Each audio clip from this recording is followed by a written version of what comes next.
अगर आप बिजनेस कर रहे हैं या फिर बिजनेस स्टार्ट करने वाले हैं या फिर मार्केटिंग और सेल्स की फील्ड से रिलेटेड है तो ये वीडियो आपके काम का हो सकता है। यहाँ पर हम बात करने जा रहे हैं ऐसी कुछ 7 मार्केटिंग स्ट्रेटेजी के बारे में जो आपके बिजनेस को अच्छा खासा ग्रोथ दे सकती हैं, आपकी सेल्स को बढ़ा सकती हैं।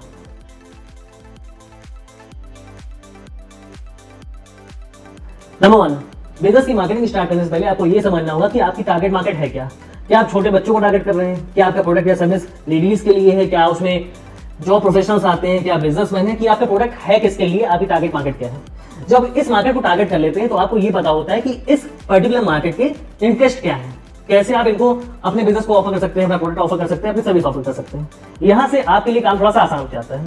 और इस मार्केट को टारगेट करने के लिए आपको केवल मन में टारगेट नहीं करना होगा, आपको इसे रिटर्न में लेना होगा कि किस किस तरह के लोग आपके प्रोडक्ट को पसंद करेंगे, आपकी सर्विस को पसंद करेंगे। तो पहले रिटर्न में अपनी मार्केटिंग को टारगेट करिए। नंबर 2, अपने बिजनेस के लिए एक अच्छी सी वेबसाइट बनाइए। यहाँ पर वेबसाइट जरूरी क्यों है आपके लिए? आपका बिजनेस चल रहा है, अच्छा चल रहा है रेगुलर वे में, जो आप रेगुलर बिजनेस करते हैं, लेकिन वेबसाइट से आपको फायदा ये मिल जाता है कि आपके पास कस्टमर आने के तरीके बढ़ जाते हैं। वेबसाइट आपके लिए 24 घंटे काम कर रही है, किसी भी तरह की वेबसाइट बनी हो आपकी, लेकिन एक इंट्रोडक्टरी वेबसाइट होनी चाहिए आपके पास जहां पे आपकी सारी डिटेल्स मेंशन हो। थर्ड पॉइंट, हम वेबसाइट की बात कर रहे हैं तो वेबसाइट एक एज अ सेल्स पर्सन काम करती है आपके लिए। यहाँ पर कस्टमर आता तो है, लेकिन अगर आपकी इन्फॉर्मेशन सही तरह से उसे नहीं मिल रही है तो वेबसाइट आपकी कुछ खास काम नहीं आने वाली। एक इंट्रोडक्टरी वेबसाइट आपके काम आ सकती है, मतलब कस्टमर आए, लेकिन अगर उसे सही इन्फॉर्मेशन नहीं मिल रही वहां से तो ये इतनी यूजफुल नहीं हो सकती। तो मेन बात ये आती है कि आपको अपनी वेबसाइट में ऐसा कंटेंट डालना है, ऐसा टेक्स्ट डालना है जो कस्टमर के लिए समझने लायक हो, अंडरस्टैंडेबल हो उसके लिए। और ये चीज आपको अपनी टारगेट मार्केट पे ध्यान रख के करनी चाहिए कि आपका कस्टमर किस भाषा को समझता है, किस लैंग्वेज को समझ रहा है, किस तरह की बातें उसे समझ में आएगी और कितनी आसानी से आप उसको अपनी बात समझा सकते हैं।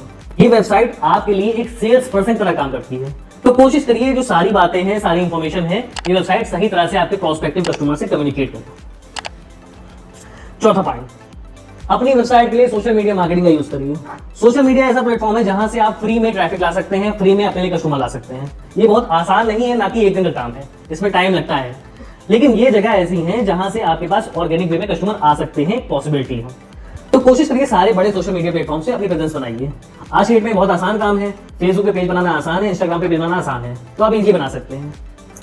अगर आप सारे सोशल प्लेटफॉर्म्स यूज नहीं भी कर सकते तो कोई बात नहीं, फेसबुक और इंस्टाग्राम पे अपनी प्रेजेंस, यहाँ पर कंटेंट पोस्ट करना आसान है और इमेज फॉर्म में आप कंटेंट पोस्ट कर सकते हैं। नंबर 5, इन बड़े सोशल प्लेटफॉर्म से आपने अपनी प्रेजेंस बना ली, अपने पेजेस पर अपने प्रोफाइल बना लिए। अब करना क्या है? एक तो रास्ता ये हो सकता है कि इन पेजेस इन प्रोफाइल्स में आप अपने प्रोडक्ट के बारे में, अपनी सर्विस के बारे में रेगुलर पोस्ट करते रहें, अपनी इन्फॉर्मेशन देते रहें, तो यहाँ से लोगों के पास थोड़ा बहुत पहुंचता रहेगा। लेकिन समझने वाली बात यह है कि इन चीजों के बारे में जब तक आपके बिजनेस को कोई बहुत अच्छी तरह से नहीं जानता है तब तक कोई इंटरेस्टेड नहीं होगा। आपके प्रोडक्ट की इमेज को देख के, उसके बारे में पढ़ के किसी को कोई खास फायदा नहीं होने वाला। तो जरूरत है कि अपने कंटेंट को स्मार्टली पोस्ट करिए। यहाँ पर स्मार्टली का मतलब क्या है? अपने कस्टमर को एजुकेट करिए, आपके प्रोडक्ट के बारे में नहीं, अपने प्रोडक्ट के आसपास की इंफॉर्मेशन के बारे में, वो किस बारे में है। एक एग्जांपल लेके चलते हैं, आपका एक ब्यूटी प्रोडक्ट है जिसे आप बेचना चाहते हैं। अब एक रास्ता ये है कि आप फेसबुक पेज पर जाके अपने प्रोडक्ट की फोटो पोस्ट करते रहिए, आप उसके बारे में लिखते रहिए, तो हो सकता है कुछ लोग पढ़ें, लेकिन उनके अंदर एक ट्रस्ट कैसे पैदा होगा, वो विश्वास क्यों करेंगे आपके बारे में? उनके लिए आपका प्रोडक्ट ऐसा ही है जैसे बाकी प्रोडक्ट्स हैं मार्केट में।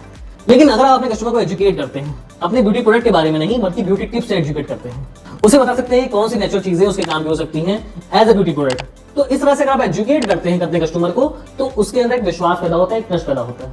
दूसरी बात, वो आपके कंटेंट को देखता है। और यहाँ पर जितने भी सोशल प्लेटफॉर्म की बात हम कर रहे हैं वहां पर आपका एंगेजमेंट, आपके कस्टमर का एंगेजमेंट बहुत काम करता है। अगर वो आपका कस्टमर आपके साथ एंगेज हो रहा है, आपके पीस ऑफ कंटेंट में एजुकेट हो रहा है, तो यहाँ से आपका एंगेजमेंट बढ़ता है। और इसके बाद जब आप अपना मेन प्रोडक्ट पिच करते हैं तो यहाँ पर कस्टमर खरीदने की पॉसिबिलिटी बढ़ जाती है, वो खरीद सकता है आपसे। तो इस बात को ध्यान रखिए, अपने कस्टमर को एजुकेट करने की कोशिश करिए। पॉइंट नंबर 6, आप अपने बिजनेस की मार्केटिंग करने के लिए कुछ गिव अवे ऑफर्स ला सकते हैं। ये काम करना कैसे है? आप सोशल मीडिया पे कंटेंट पोस्ट करते हैं, यूट्यूब पे, फेसबुक पे, इंस्टा पे, जहां भी करते हैं, आप एक लकी ड्रॉ कर सकते हैं कि जो लोग भी हमारा कंटेंट शेयर कर रहे हैं, हमारे पोस्ट शेयर कर रहे हैं, उनमें से एक लकी मेंबर निकाला जाएगा और उसे हम महीने के लास्ट में या फिर हफ्ते के लास्ट में कोई फ्री गिफ्ट देंगे। तो ये एज ए गिव अवे काम करेगा, लोग आपका कंटेंट शेयर करने के लिए इंटरेस्टेड होंगे, क्योंकि आपका कंटेंट बिना रीजन के शेयर करने का बहुत लॉजिक नहीं बनता। लेकिन जब लोगों के मन में लालच आ जाता है, लोग कुछ पाना चाहते हैं, तो वहां पे कंटेंट शेयर करने की पॉसिबिलिटी बन जाती है। अल्टीमेटली इससे फायदा आपको ही होगा, आपके बिजनेस को होगा। यहाँ पे लोग कंटेंट शेयर करेंगे तो आपकी रीच बढ़ेगी, आपका एंगेजमेंट बढ़ेगा, और एक फ्री गिफ्ट जाता है तो आप इसे खुशी से दीजिए।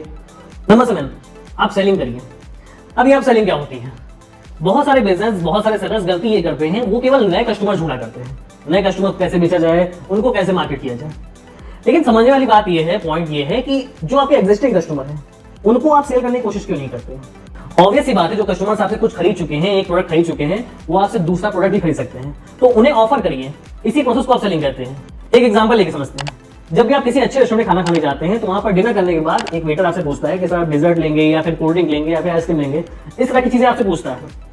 मतलब खाना खाने के बाद वो रेस्टोरेंट आपको कुछ और भी ऑफर करना चाहता है कि आप ये भी ट्राई कर लीजिए, आइसक्रीम ट्राई कर लीजिए, डेजर्ट ट्राई कर लीजिए। यही इस चीज को आप अपने बिजनेस में भी अप्लाई कर सकते हैं। यहाँ पर फायदा आपको ये होगा कि अगर कोई प्रोडक्ट ए ले रहा है तो प्रोडक्ट बी लेने की पॉसिबिलिटी तो बनती है, और ऑफर करने में जाता क्या है आपके पास प्रोडक्ट बी है तो उसे ऑफर करिए। यहाँ से आपके सेल के नंबर जनरेट होते हैं, आपके रेवेन्यू जनरेट हो सकता है। तो ये थी वो 7 स्ट्रेटेजी जो आपकी मार्केटिंग में हेल्प कर सकती हैं, आपके बिजनेस को बढ़ा सकती हैं, आपकी सेल को बढ़ा सकती हैं। पहला, अपनी मार्केट को पहचानिए, अपनी मार्केट को समझिए, मार्केट है क्या आपके लिए। दूसरा, अपनी एक वेबसाइट बनाइए, बेसिक से ही सही लेकिन वेबसाइट बनाइए। तीसरा, वेबसाइट में कंटेंट मतलब टेक्स्ट कंटेंट ऐसा डालिए जो कस्टमर के समझ में आए, जिससे आप कस्टमर से कम्युनिकेट कर पाए। चौथा, सोशल मीडिया प्लेटफॉर्म्स पे अपनी प्रेजेंस एस्टैब्लिश करिए। पांचवा, इन सोशल मीडिया प्लेटफॉर्म से स्मार्टली कंटेंट पोस्ट करिए अगर आप कर सकते हैं तो। इनिशियली आप केवल अपने प्रोडक्ट या सर्विस भी पोस्ट कर सकते हैं, कोई प्रॉब्लम नहीं है, लेकिन अगर कर सकते हैं तो अपने कस्टमर को एजुकेट करने की कोशिश करिए। छठा, गिवअवेज कीजिए, अपने कस्टमर को कुछ दीजिए, उसको शेयर करने को इंकरेज करिए, उसको लाइक करने को इंकरेज करिए। जैसे जैसे कस्टमर इंगेज करेगा वैसे वैसे आपकी रीच बढ़ेगी प्लेटफॉर्म पे। और सातवां और सबसे इंपॉर्टेंट पॉइंट, आप सेल करिए, अपने प्रोडक्ट के साथ कुछ और भी सेल करिए, जिससे आपके रेवेन्यू जनरेट होगा। तो कैसी लगी 7 टेक्निक्स हमें कमेंट सेक्शन में बताइएगा। अभी के लिए कट।